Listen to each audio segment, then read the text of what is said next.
So I appreciate you guys taking the time to get here today. Welcome to Shop Talk Plus. I'm Chris Lavarro from COP Studios. Jim Grundy, Sisu Energy, LLC. And I'm Dapper Dan with Dapper Dan's Barbershops. And we are here from the beautiful and gorgeous Texas Harley-Davidson in Bedford, Texas. Yes. So, and why? Because there's so much stuff going on in this world. We're not going to get political. It's not my job to report the news. It's not my job to report sports, but it is my job to run a business, and it is my job to keep clients happy and family and friends and my associates and my colleagues. So, guys, we're going to bring our topic to the table. Don't hold back on anything. Let's check it. Let's check each other. We're going to talk about feelings, emotions, business, success, wolves. All of it. Man talk. Bad choices. Business talk. Bad decisions. But we wouldn't be here today if it wasn't for amazing clients like Sisu Energy. So if you've never seen this show before, Jim, I want you to go ahead and introduce yourself. Tell me who you are, name, job title, and description. Jim Grundy, CEO of Sisu Energy, LLC. Sisu Energy is a bulk transport provider that specializes in substantial quantities and commodities for oil and gas perforation and extraction. And let's go ahead and introduce yourself and tell me a little bit about yourself. Dapper Dan, owner of Dapper Dan's Barbershop. Been in the Fort Worth community for the past 20 years, and we live to serve, and we're growing. To be honest, we're going through some aches and pains right now through the business, but we're going to fight through the storm. We're actually working on the third location, Chris. I mentioned it that we're looking to expand the Grapevine. So tough times, but at the end of the day, it's exciting. And the one thing about storms is that there's always a calm at the end of the storm. So I'm looking forward to that. Fantastic. Chris Lavarro, owner, operator, founder of COP Studios, a company that specializes in video production and content creation for 40 plus clients in all kinds of industries. I'm blessed to work in oil and natural gas. I'm blessed to, we just brought on a big West Texas, a Goodnight Spirits, a liquor store. We have a couple of dealerships down there. So West Texas is heating up for me. Car dealerships is the bulk of it, but not everything, but not to be limited to weight loss surgeries, boats, music. I'm back in the music video game. That's another thing we're gonna talk about. So yeah, just a lot of fun stuff. So guys, once again, I appreciate you guys taking your time. Sisu Energy, let's get right to Sisu Energy. Let's get right to business. All right, every time we talk, there's something in the rear view, there's something coming up in the future. Man, you're always shaking and moving, Jim. Tell me about West Texas, South Texas. Where would you like to start? Because there's so many components. Yeah, I mean, we're in an interesting spot right now where you're in an election year, and for oil and gas, and when we talk about gas, especially, it's a hot topic because there's been a ban on exporting natural gas from the U.S., and that's put a lot of equipment on the shelf, so to speak. By all accounts, it looks like there's going to be a change in leadership at this election based on all the current analysis, which will be good for oil and gas. So what we're focusing on now is getting our systems and processes and platforms in place, tinkered with, so when the large volumes do come back around, we're ready for them. We're not scrambling to coexist in an environment that's going to demand superior service. Right now, we're busy. Our rates are down 30% year over year, but it's not for us. It's the entire industry is down. Supply and demand is out of whack a little bit. We're not chasing work, but we're much more scattered out. Like we're up in Ohio, Oklahoma, East Texas, South Texas, New Mexico, West Texas. So we're a little more scattered out than what we've been in times past, and that's okay. It's allowing us to look at our things operationally, and we've added 5,000 square feet to our office. We just brought on a very strategic player that's very well known in oil and gas. His name's Matt Baker. He's joining us now. He's heading up our bottom drop division, which we about 3 episodes ago, we talked about we were launching that. Now, on any given day, it beats our other side. So not only is it just, it was an infant, it was crawling, and now it's a toddler, and it's waddling around. And it's doing a really good job. It's exceeding expectations. And, right now we're looking at our footprint, internally, externally, cleaning up what we need to clean up, and preparing for what we know is coming, which is going to be an opportunity. But where we're at right now is more of a take care of our own mentality. We're not being overly aggressive. We're being opportunistic, I think. And we're working with our customers. I think by this Friday, when one of our biggest customers has agreed to a 30% increase to get back what we've lost, because they put so much pressure on all these different support services throughout oil and gas, and a lot of folks are walking the other way. It's just not worth it anymore. It's becoming difficult to make money, to stay above water, the cost of goods, inflation, all that mixed together. So we're seeing it turn a little bit where, there's some optimism coming from the industry as well. So, right now we're in a good spot. We're kind of just, we're on cruise control. We're not throttling down too hard. We're not slowing down. We have a nice pace, and we're kind of seeing, launching a new division's hard. We're on month 7 right now, starting month 7, and we've got a new division that's going to do $15 million this year. So that's been an accomplishment. What we're really looking at now, though, is we found the new division. We're making tweaks to it. We just purchased land in West Texas, just under 7 acres in Kermit, Texas, which is a big deal. We've got this contract with a provider of trailers that is strategic because it's unlike any other trailer in the market. So we're kind of laying the foundation to build something really special in West Texas, especially in the bottom drop piece. What we're doing in the pneumatic world has been, it's what we've done from day one. It's what we're familiar with. So, it's uncomfortable. We're all learning. We're having to spend a lot of money to get this thing moving in the right direction, and it's moving in that direction. And, we're just past break even in that division, which is really cool. We're not having to supplement it financially anymore. It's taking care of itself. But now we're starting to push the envelope of, well, how big can we get this thing? Or, ideas are coming from all persons internally inside our 4 walls, and that's a good spot to be in right now. So, like myself, you have a workload. You mentioned, we're agreeing to a 30% increase. So sometimes one comes up, one goes away, one sharpens down. It's the same thing in my business, It's up and down, but at the end of the day, if it's up and down going up, it's all good. DAPA, I quickly understood and felt a little bit of pain. You were talking about barbers, and you mentioned the sweet life. You're not in oil and gas, you're not in content creation, but you're still going with those ups and downs, and you have some ups, so you're kind of in the same boat. Talk a little bit about that. Well, right now we're in the down. Since we last seen each other, our industry's taken a turn.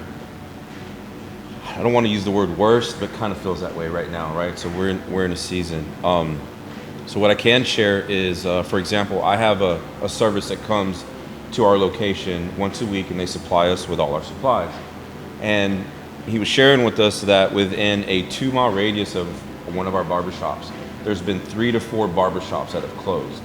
And what's happening is right now there's a trend of independent contractors that are wanting to be their own boss, which is, there's nothing wrong with that, right? But what that does is that hurts the the brick and mortar barbershop, the storefronts, where you're losing that barber community because you're now going into a suite or a cubicle, which like I said, there's nothing wrong with that, but you do lose that aspect of the barber community, being in a barbershop, right? And people right now, and I feel because of COVID and after COVID and what COVID showed us is that you can be mobile, you know, you can work from home, and there's no overhead when you do that. And then there was a time where people were like, you know what, this working from home is not so much. I kind of want to get back into the office, or I want to get back into the shop. So we had a little a surge of people coming back. And now it feels like COVID again is like, I feel like we're losing people towards the sweet thing. So there's pros and cons in it, and I don't have the answer in what it is that we're going to do. But right now the problem that I'm having is I have a lot of work, Chris. I don't have the manpower to keep up with the demand. So. Boom. I knew you were gonna say that. Jim, I get these messages from you. We need a push on pneumatic. We need all we can get. Tell me about those struggles. Yeah, you know, kind of the same story when COVID happened and everything shuttered. All these truckers went home. Businesses closed. The amount of freight that was available to run just wasn't there. So you have an aging workforce, truckers. And, you know, just as a whole in North America, not just U.S., from Canada, Mexico, and so COVID forced a lot of these guys out of the business. You have you're not seeing the replenishment of drivers to the industry right now.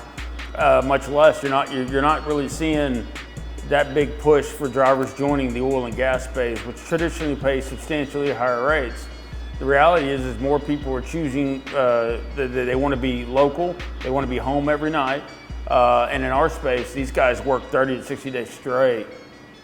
They're not going home, right? These wells last 17 to 21 days. The one in Ohio has been going for 60 days straight, nonstop working every day. And there's guys from South Texas up there trying to finish that job out. And you're like, all right, you know, they're making a lot of money, yeah, but they've also been away from home for 60 days, 2 months. And so you're seeing that kind of the younger generation of truckers come through and opting to take to cheaper freight, not wanting to really get away from their home and lifestyle. And so that's been a struggle, and see what happens eventually, and you're seeing that play out now where the demand for oil and gas worldwide and globally is so substantial. The U.S. has fallen behind a little bit on its ability to provide those energy demands. And so truckers being a big part of that, and it's not just in the fracking side. We're talking about in water and guar and all types of chemicals that are delivered. There's fewer and fewer of these truckers that are wanting to do this job, even if the money allows them to make $300,000-$400,000 a year net income. These guys are just opting to stay home. So eventually what happens though is when you see this cycle over a period of time, the rates start going up. And to attract people to the industry again, they're gonna have to raise rates up substantially to make it worth leaving home for periods of time that they're requesting to service these wells that are needed to I mean, everything in this shop here is made with oil and gas, everything. We don't realize, you know, how much petroleum we use on a daily basis, but it's a supply and demand issue, ebbs and flows, but you know, kind of what Dapper was saying earlier is, I think discretionary income as well is playing into it. I think a lot of folks are looking at their, you know, their inflation, their cost of goods, the cost of food, rent, cars, everything is going, you know, substantially higher to a point that folks can't, they're starting to pinch a little bit around the edges, like, hey, I used to get a haircut every 2-3 weeks. Maybe I go every 2 months now, or instead of keeping this cool chic Euro look, maybe I just shave it all off and it's easier to maintain. I think you're seeing more decisions like that where people are cutting out their discretionary spending out of necessity perhaps. I know we've done inflation raises and it still doesn't feel like enough, where we've matched our raises to our staff based on year-over-year inflation, but when you're raising your costs inside your four walls, and at the same time you're taking a 30% decrease from your customer, and all the other ancillary costs to run a business are going up. Electricity to just basic goods and services. Everyone's raising their rates. It's getting harder and harder to be a business owner as your margins are taking a pounding, and or you supplement your services by decreasing what you're giving to try to curb costs that way. You're seeing it from, products, customer service, various companies. I think one of you guys said y'all were at a retail outlet today and there was only 3 workers there. We're running a department store that was probably 40,000 square feet. And it's just like, that's where we're trending. Companies are doing what they can to stay afloat, but the reality is month over month inflation it's real. It's had an impact for 2 years. Doesn't really seem to be slowing down, and folks are going to modify their spending habits to do so. Well, it seems like what I love about the American spirit and just the entrepreneurial spirit is until you're faced with certain situations, you don't start thinking on how to fix them. How are you going to rise above this? You're not a guy to back down from anything. You're a solid individual. How are you going to fix the situation? Honestly, Chris, it'd be easier just to quit. It really would, bro. It would just be easier just to quit and consolidate. But at the end of the day, I still have other families that are dependent on me to keep the doors at Dapper Dan's open. So I think the right thing to do is to fight through the storm. I've been in this game over 2 decades. I've never seen it to this degree. And I'm gonna continue to fight. I'm gonna fight until the wheels fall off, till I can't no more. To where if I'm forced to shut the doors down, then I will. And I don't think that's gonna happen. I believe that the good Lord allows certain things to happen for us because it's growth too as well. I'm gonna learn from this, and if it doesn't kill me, it's definitely gonna make me stronger. And then amongst this storm, I have an opportunity for 3rd location. So how crazy is that? You know what I'm saying? So a dream scenario is growing out of some hard times. I'm in certain times right now. Yeah. I don't know what's going to happen from day to day. I've never been here. It's not normal for me.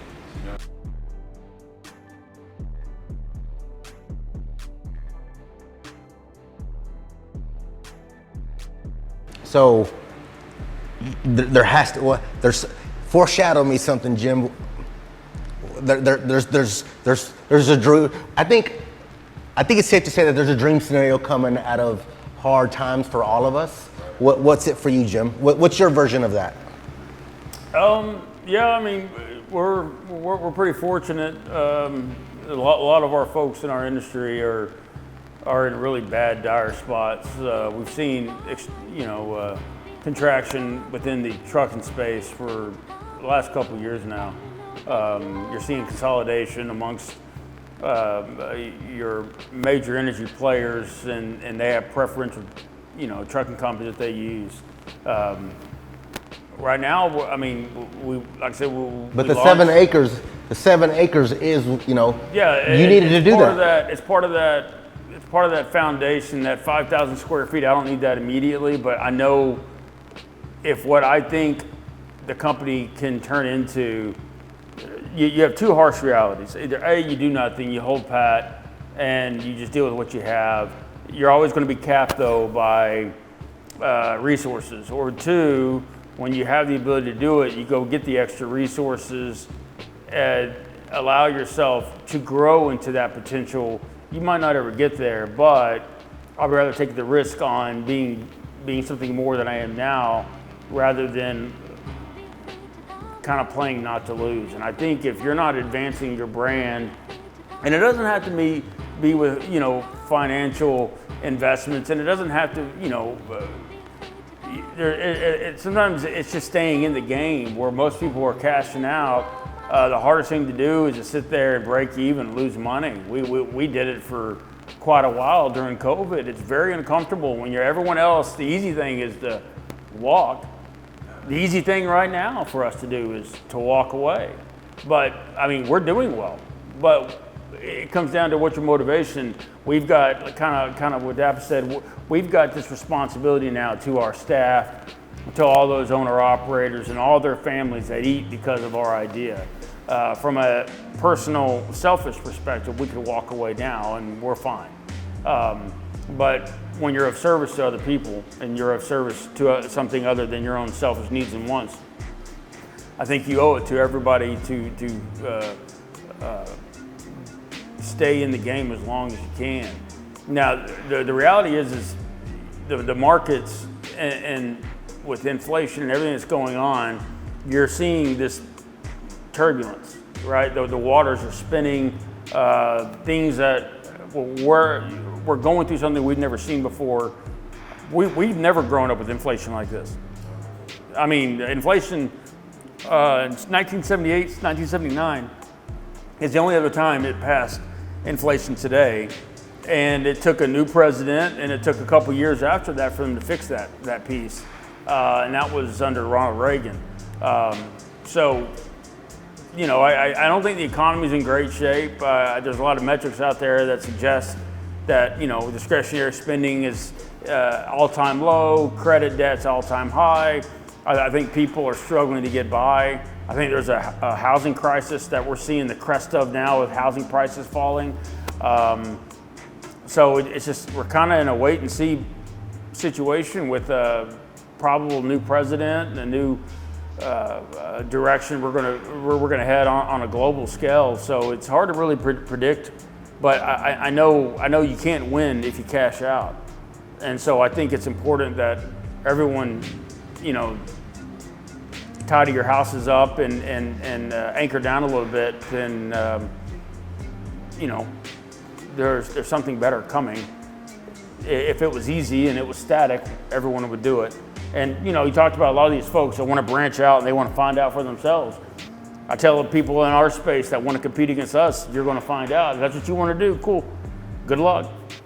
We've been doing this a very long time, and I know what the margins are, and there is no room for mistakes. And same thing in your space, right? You go out there and you make a couple bad deals, or you know, you don't have a good attorney, or your lease is wrong, or you know, there's a lot of benefits to working for a company, and when it's time to branch out and take on that risk yourself, you'll know when to do so.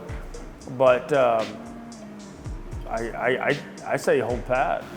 I think people look at us from the outside looking in, gentlemen, and they see, well, if Jim can do it, then I can do it. If Chris Lavario can be on that level, I can be on that level. I see Dapper doing things, you know, then and they should think that way, right? But you don't know what it's like until you're out there. You know what I'm saying? And that's what it. And when I tell people, I was like, look, man, I'll always have a home for you. That's why I have Dapper Dan's, because I built it to where it is a home for my independent contractors. And if you ever leave Dapper Dan's, always make sure it's a forward lateral move, not a backward lateral move. So make sure if you leave, it's because you're better in your life. So it's difficult to let people go, but who am I to hold anyone back from their dreams too as well?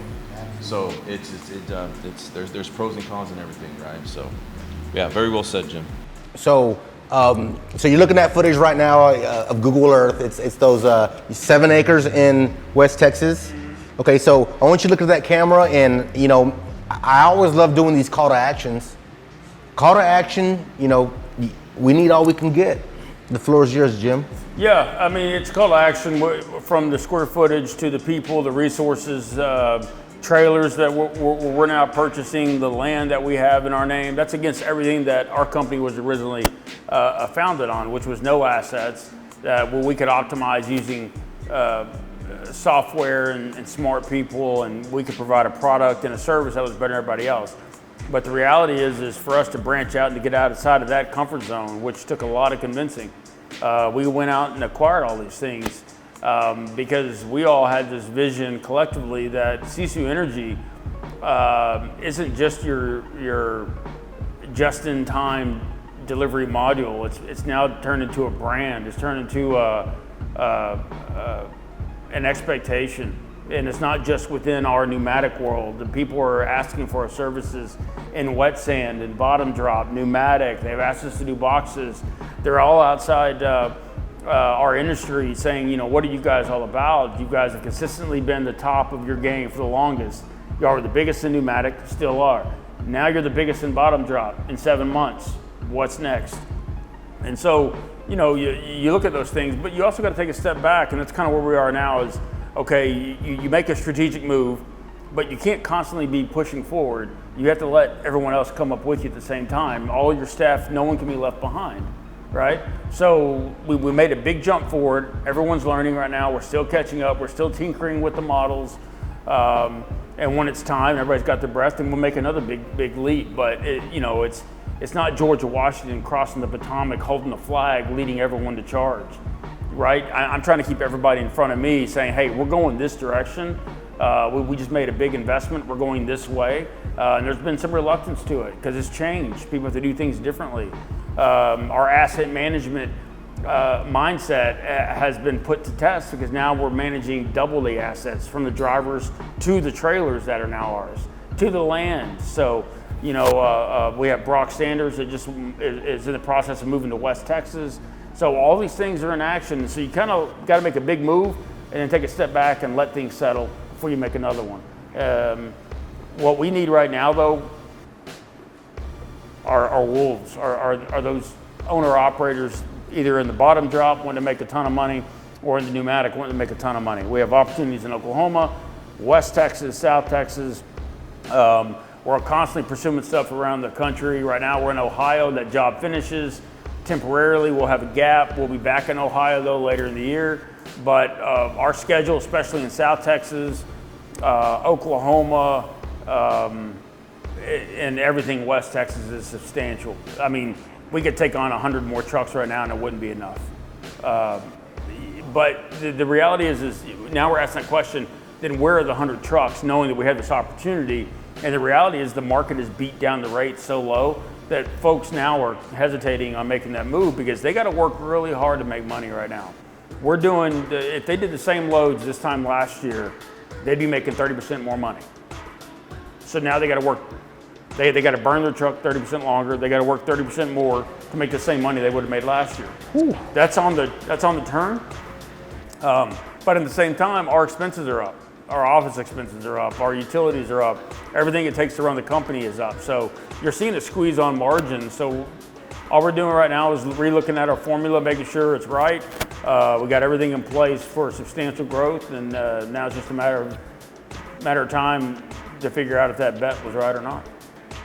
All right, so today was about putting your topic on the table, and we're gonna finish off this episode, and I really like the direction of this episode here. So we're gonna edit this episode in full. That way, if you're driving somewhere, you can just kind of push play, enjoy your day, and kind of hear some real life situations for three, small business owner, barbershop. Like I said, I appreciate everybody tuning in. This is Shop Talk Plus, and this is some real stuff. I appreciate you guys coming in.